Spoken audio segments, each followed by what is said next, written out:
ఇక్కడ ప్రార్థన పెట్టించుకుంటాను అవన్నీ కాదు. నీలో నాటబడిన విత్తనము ఏ ప్లేస్ లో ఉందో, ఏ స్థలంలో ఉందో నువ్వు జ్ఞాపకం చేసుకోవాలి. నువ్వు రావడం వెళ్ళడం గొప్ప కాదు. నువ్వు రావడం వెళ్ళడం గొప్ప కాదు. 20 సంవత్సరాలుగా ఉన్నావు ఇక్కడ, ఒక మనిషిని నువ్వు క్షమించలేదనుకో, నీలో మంచి విత్తనం నాటబడుతుందా? చెప్పాలి. అలాగా ఎక్కడో పడవలు భయంగా ప్రయాణించినట్టున్నాం అందరం కాదు. కొంచెం యాక్టివ్ గా ఉండాలి.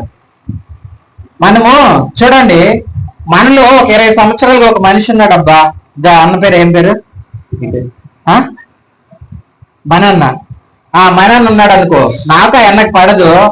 పడకుండా రోజు చర్చిలో కూర్చుంటాం, దేవుని వాక్యం వింటాం. అయితే ఈనేసి వెళ్ళిపోతూ ఉన్నప్పుడు ఏం చేస్తుందో తెలుసా? ఇక్కడ ఫస్ట్ దారి పక్కన పడింది కదా, పక్షులు వచ్చి, సాతానుడు వచ్చి గర్జించి సింహం వల్లే తీసుకొని వెళ్ళిపోతూనే ఉంటాడు. నువ్వు ఎన్నిసార్లు అయినా వచ్చి విను,